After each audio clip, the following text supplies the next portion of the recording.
So welcome to this part of the world again, and to the lecturing and studying. I want to, I posted yesterday something on Blackboard giving an outline overview of what we are going to do. And over the second semester I want to try at least to involve you more actively, meaning that you have to do a little bit more on the one hand. At the same time, it would mean for you that it's a little bit easier to understand things. Because what we usually have is when we read something, when we lecture, when we listen to lectures, we get some information. But the real appropriation of knowledge actually happens by working oneself, by being actively involved. Including that, actually, I read recently a study about a study. Handwriting increases enormously what you keep in your memory. So instead of typing, handwriting is a preferable way there. So what we are going to do in the first part is pretty much about recapitulation of what we did during the first semester. Not in the strict sense that I go step by step through it, but more in terms of giving an overview again where we are actually standing with what economics is about. Second part then is actually what it is about in more concrete terms, namely thinking about what is called welfare economics. There's always the underlying assumption, if you want, or the underlying idea that economics or economic activities have to be meaningful in terms of what? They can't be an end in themselves, but they should contribute to what is called welfare. It's a very broad understanding, very broad term, and we'll get into details there. On the one hand, looking strictly at economic dimensions, at the same time putting them into a wider context of having different understandings of what it is about. There are different functions, there are different economic calculations on this, depending exactly on the definition, on the understanding of what we have about welfare. Third part then is about profitability, looking a little bit back and more in broader terms of the economic function of this welfare production that is usually considered to be about profit, gain, and then having different dimensions. On the one hand, it's about GDP. That's the standard measure of progress, if you want, in economics. And at the same time, it's hugely contested because on the one hand, the definition of the GDP as such is problematic, and at the same time, there are other aspects going into it. It is as well about labor market issues, employment, wages, not least about money, the idea, the function of money, and the aspects of what an economy is in terms of space. Open economies, closed economies, you may came across these terms in the newspapers. It is very much as well about export, import, and issues like this. Then finally, well, not really finally, but in parallel, I want to start at some stage. I hope to be able on the third or fourth occasion to have a look at another book, meaning not this textbook that you have anyway, The Principles of Economics, but a book, The Radical Price, Free by Chris Anderson. It's a more or less recent book and looks at technological changes, technological developments, basically saying that the entire foundation of our economy changed and that it is very much about actually a society of abundance. I'll come back to this later, abundance. I think the book is hugely problematic, but at the same time discussing the issues that are raised there, gives us the opportunities to work again in a different perspective on issues like opportunity cost, marginality, profit rate, tendency of the profit rate to fall, and. All these terms had been mentioned during the first semester, tendency of the profit rate to fall. But what I want to do first is, as I said, recapitulate a little bit what we did last semester, first semester, and starting with this idea of what actually economics is about. It seems to be clear, but at the same time it is not clear, because when we go back in history, and really going back in history, we see that it is actually about what is usually called good society. Both very vague terms. Good, everybody knows what good is. If I ask you what is it, you probably will have difficulties to clearly define it. The same with society. What is society? Is it linked to a nation state? That's usually very simple connotation that we say, okay, our society is the Chinese society, which is the state, the People's Republic of China. Well, then you come easily and quickly into trouble, because Taiwan, is it part, is it not part of China? In different terms, you say it is on the one hand, it is not on the other hand. So you have a difficulty there, which is very common actually in many other countries, where you have, especially in Europe now, claims towards independence. This is nothing we want to discuss here,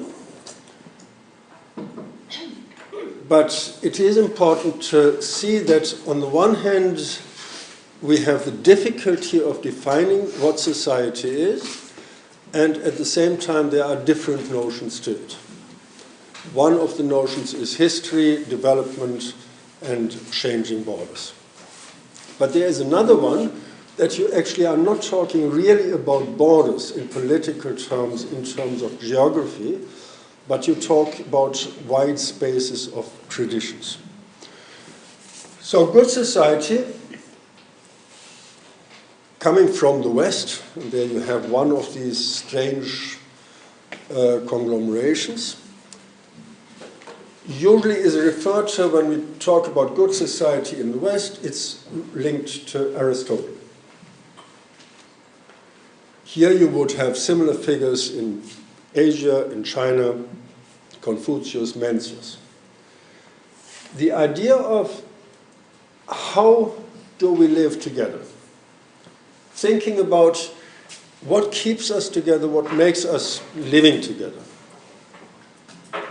Not only what makes us living together, but what makes us living together in a kind of peaceful way. Kind of, because there are always conflicts, but we try to limit them. So good society, philosophy, Aristotle is usually considered to be philosopher. Good society then is something where he links it, I think I mentioned it, to a household economy, to a small economy, where people manage their resources. This is not about philosophy, this is about economy. How do people manage to produce what they need and to reproduce themselves?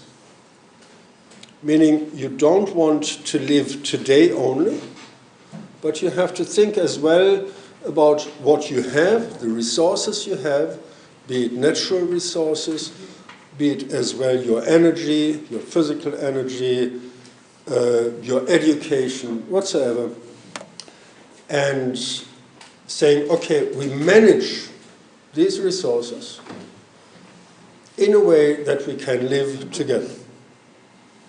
It's about production, it's about reproduction, but it is as well about distribution.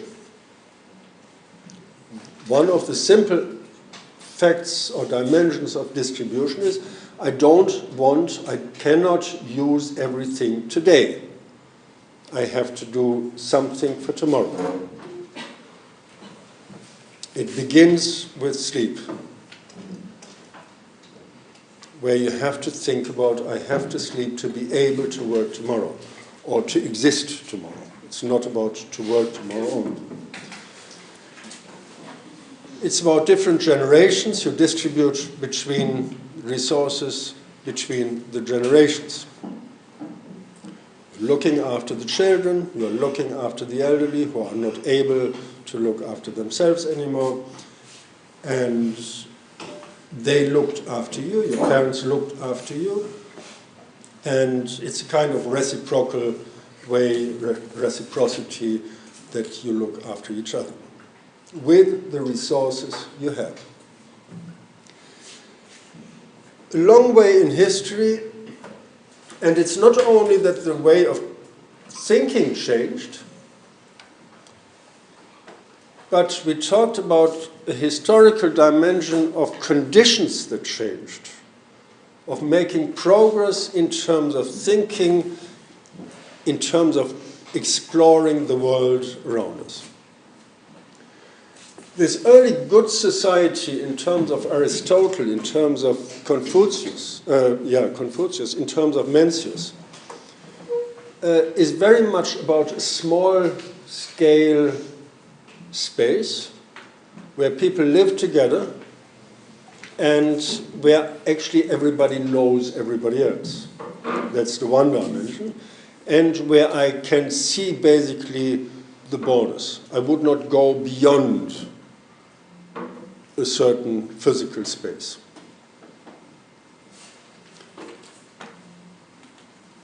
What actually Aristotle said was very much about we don't need more than we have. We just have to household, we have to manage these resources. We don't have to expand.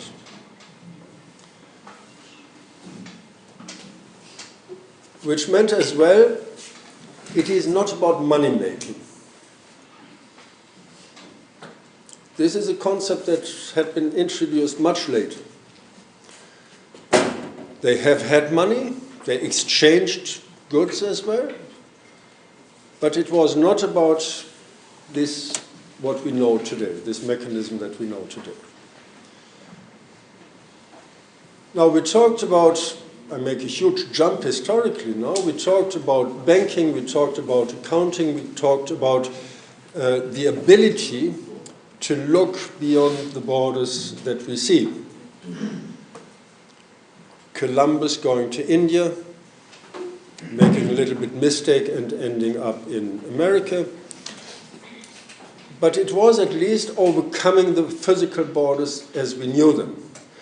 The ability to calculate where we are going, where we are standing, bringing things together, and developing a new understanding of managing resources, namely saving on the one hand, and production, increased production on the other hand.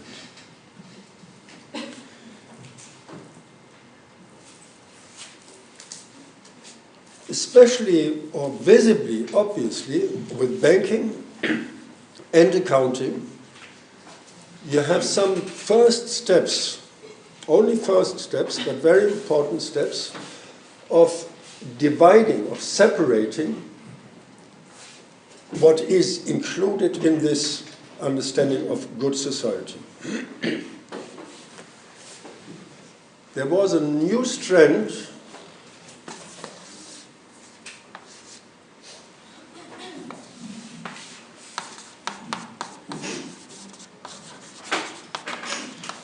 which was about economics, thinking about a separate part of this overall society.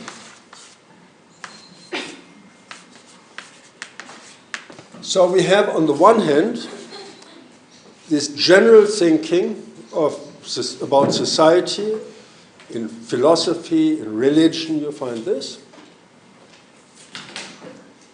But of course it is difficult for science, for academics, to think about these vague terms. There are different opinions. It's not easy to find a consensus. So we tried to put things into boxes. And this is especially something for accounting, where you put things into boxes, where you label everything, put a price tag on it, and put a label in terms of weight, in terms of amounts, put it into books like box, and it's easy to deal with it. This was this trend towards what we know nowadays as economics. And of course, there was another step necessary to reduce the understanding of what good society is about. Again, it's a kind of long process, but it moves towards production of goods for the market, meaning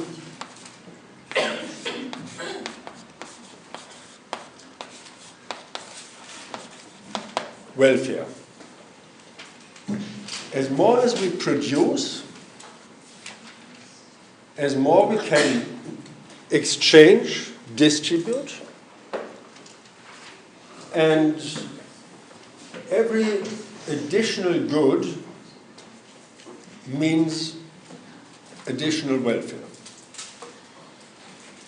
It's the hugely reductionist understanding. And this is the important part of economics proper. I posted something on Blackboard that we are actually not dealing, or we should not be dealing, with a reductionist model like this, but we should try to develop a wider understanding of it.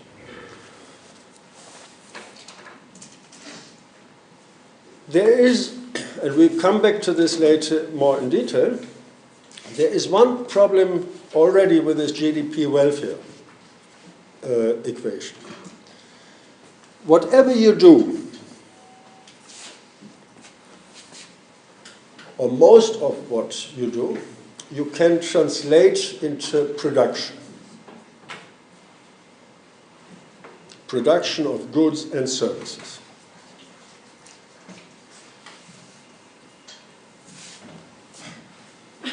Painting a picture is production of something nice. So it's not only about production of computers and cars and stuff, food stuff, but it is as well about arts, you recreate yourself. There's this English term, at least, recreation. You create yourself, recreate yourself during your leisure time making sports. So you can basically put everything into this. Now you can see immediately a problem with it. Because what you do is everything is production, right?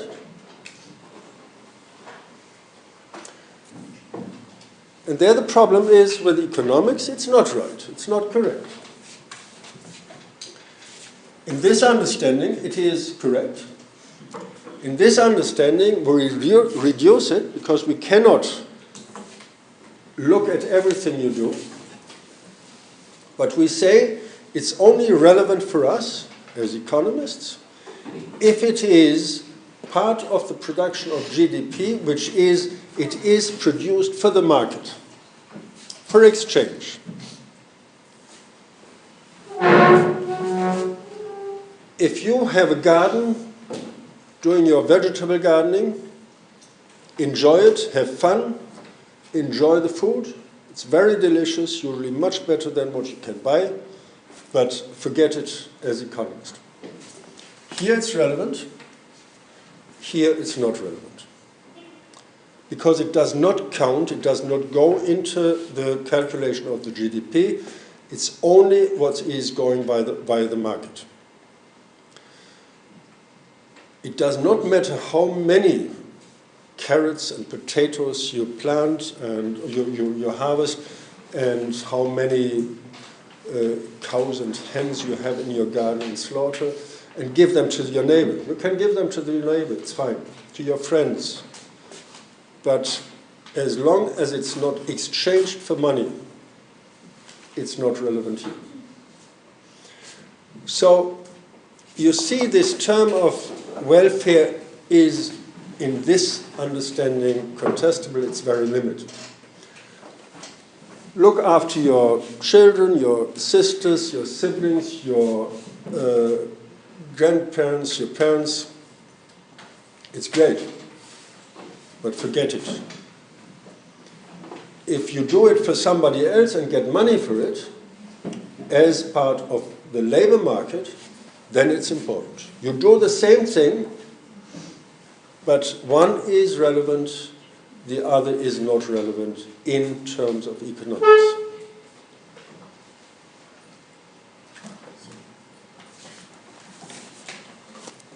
What we do here follows, and you find this in your textbook as well, and we talked about it, follows three conditions if you want, or there are, four conditions, four principles, for guidelines, for ideas, where we start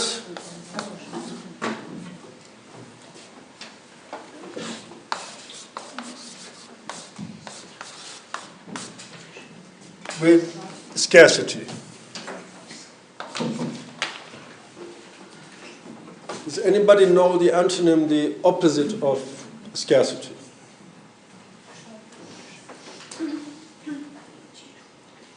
I mentioned it earlier and said we would come back to it. It's abundance. If we have enough of a good, we don't have to think about the distribution, the production and distribution in terms of economics. We just have enough, we can easily distribute it. We have 60 students, we have 120 books, textbooks you need, no problem, just get it. If somebody wants 2, fine.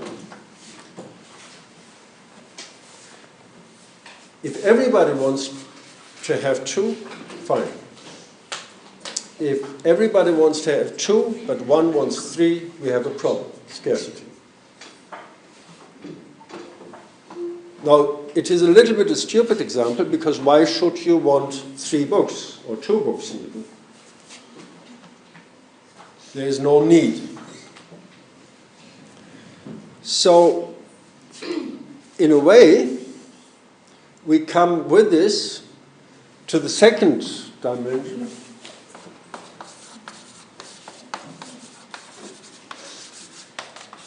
which is about cost-benefit. We always make this calculation, even if not in figures, in numbers, cost-benefit. What is the benefit of some action, of a production, of distribution? What is the benefit of distributing the textbook to each student one book? The benefit is pretty clear. Everybody can go home and study, recapitulate what we did here, or learn something new, or prepare the next lesson. What is the benefit of a second book?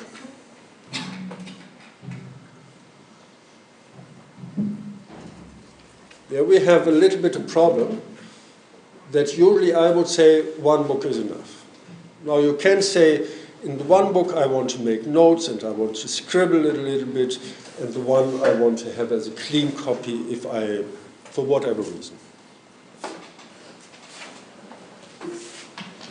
I would say it's not a really good argument, but at least you can argue this way. Is there any reason for a third copy? I don't know. Now let's say we have 59 books for the, or 30 books for the 60 students. Opportunity cost, we talked about this. Cost benefit, opportunity cost, there's a close link. We can say, okay, we need 30 more books so that every student can have one textbook.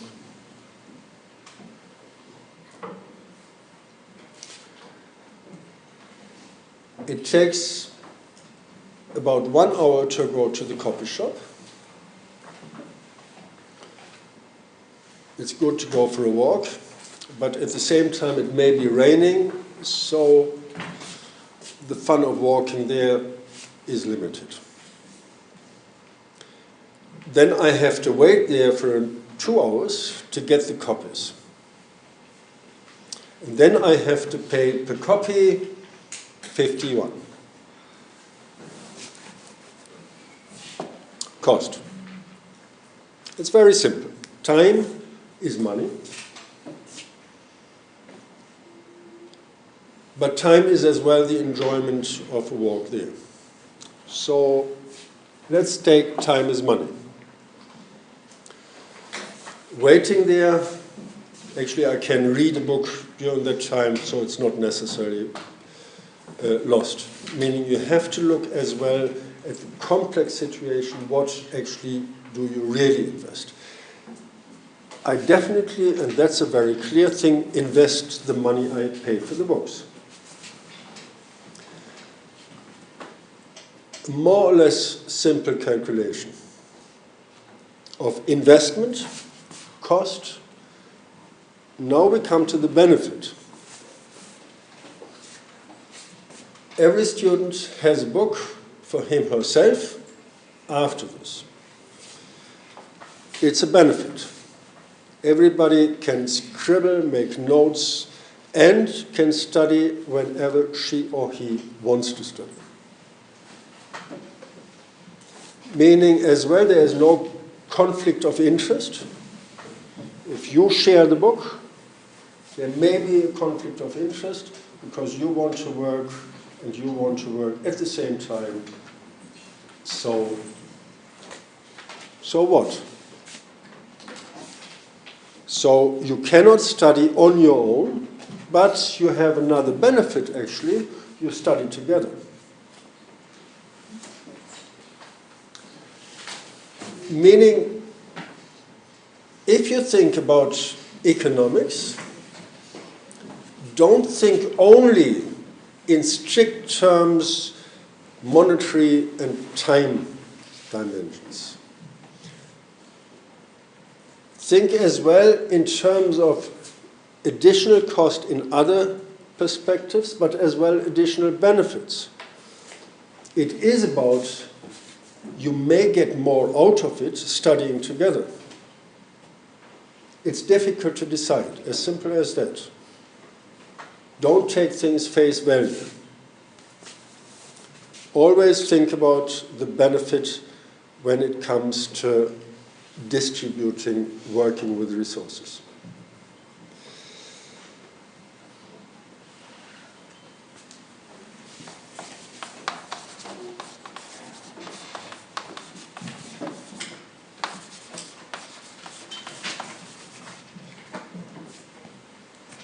In a way, this brings us to the third point. Incentives matter.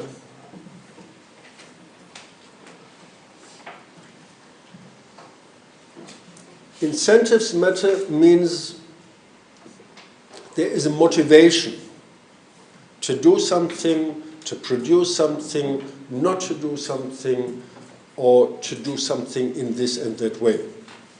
There's always a different way you can do things. There is always an incentive, a motivation to do things in the way you decide to do them.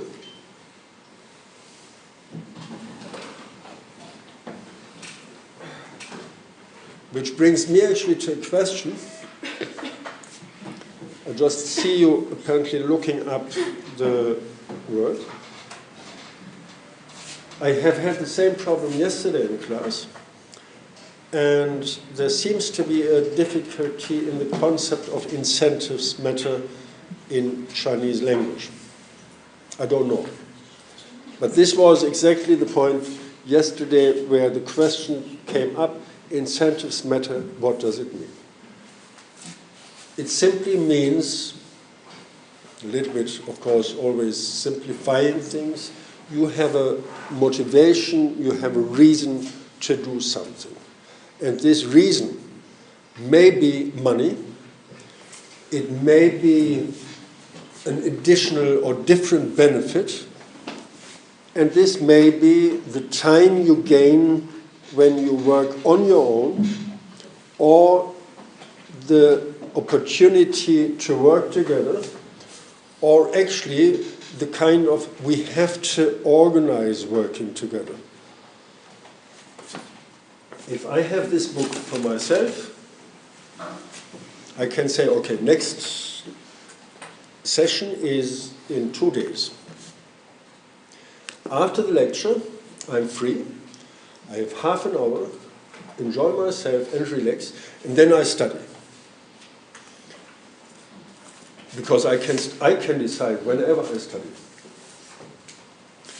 Then the half hour is over, I relaxed, but I think a little bit more relaxation would be nice. I have the book anyway, I can study later. So after an hour I said, actually I didn't go for lunch, I should go for lunch now first, then I can study. But we know, everybody knows after lunch one is a little bit tired, one wants to have a nap, and the book is there anyway. So I can delay further. There is no incentive to do it now. There is the incentive of I can do it whenever I want. The day is over, I'm tired, light is switched off, and I have the book tomorrow. I forgot there's a lecture tomorrow. There's another lecture. And actually I have to prepare this before I go there, so it doesn't matter. If you have the book with 2 people, you have to decide upfront, beforehand, now we sit together from 1 to 2 o'clock and work through this chapter. Now, of course, there is an escape still, and you can say, actually, should we go for a walk before? But at least it is limited. You decide it once, and it's always, you decide it with 2, and you always have to kind of overcome 2 decisions. So incentives matter. You have a reason to do something in the way you do it. It can be money.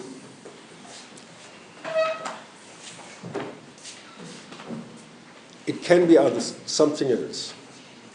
Again, in one way or another, we as economists tend to say, okay, there are two ways of dealing with it. We calculate it in money. We put a tag onto this, price label.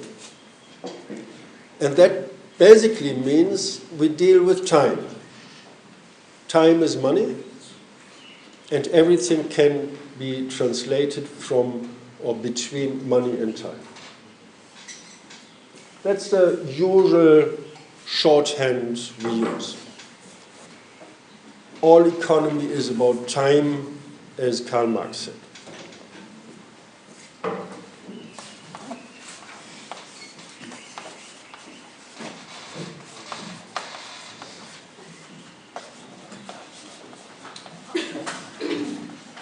Comparative advantage is the fourth dimension. And you can continue from there, talking about time, saying, actually, everybody does what he or she is best in. Meaning everybody does for what he or she needs the least time. We went through this with different examples from the textbook as well. Person 1, person A, is good in writing computer programs. Person B is good in repairing cars. And then we compare it. Now this may be about two people, where you calculate the opportunity cost, and it may be about two countries, where one country has different resources than the other, and you say, okay, we try to do in this country what is, or where the performance of this country is best, and another where the performance of that country is best. It can be cheap labor, as it's commonly the case today in terms of globalization. It can be about raw material. If you have plenty of sun, you can easily produce sun energy. If you have no sun at all, it's not really a good idea to put up these sun energy mechanisms. If you have iron, just get it out of the ground. If you have oil, just get it out there. If you don't have it, or if you have to dig really deep for it, forget it. Leave it to others. This is an incentive as well. Do what is easiest. Do what is best in terms of your own performance. Your resources, your education, your whatsoever.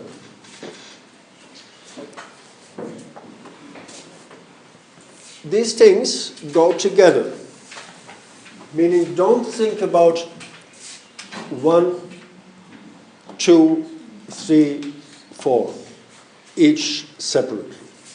That's what we do, in fact, when we do economics. But keep in mind, at least, that they have to go together. There's, for instance, if you come to comparative advantage, or stay there a little bit longer, there is a little bit of problem of doing only those things where you are good at.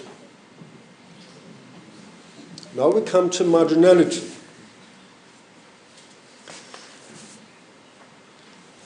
If you extend this and do only what you are good at, you reach at some stage a border, a threshold, where you create a dependency of 100%. if you are really good in producing computer programs, and at some stage, for whatever reason, a global crisis or a change of the systems, nobody wants to have computer programs. You just can sit back and relax. Sounds great, but it's not great because this is the only resource you have. There is another point. I said we are talking about computer software, developing this, producing it, and repair of cars. Did I say repair of cars? Now we have 2 production lines and bring them together, which is always great because it's a very simple calculation. A, B, you relate them, you put the time you need, you put the money tag on it, what education is, what qualification is required, and then you say, okay, relate them together. It's a straightforward mechanism. Now there's a little bit of problem.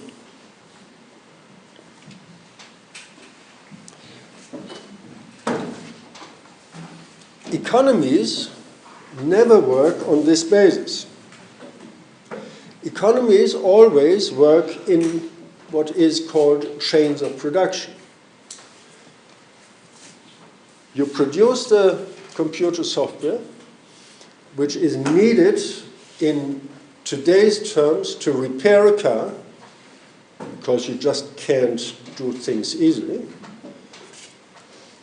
Manual work. There's still manual work involved, but the analysis of what is wrong with the car all works with the computer today. So you need the software. But what you do? You repair cars. There's somebody who drives the car and makes a business out of this because he or she is delivering stuff with the car. Delivering stuff possibly produced by this person, him or herself, or produced by somebody else. Maybe that this person actually does not really make a business out of using the car, but just enjoys driving his car, having the money from somewhere else. This means the calculation is now getting extremely complex, because it's not just relating 2 products, production lines, but it is about a long chain with many, many variables.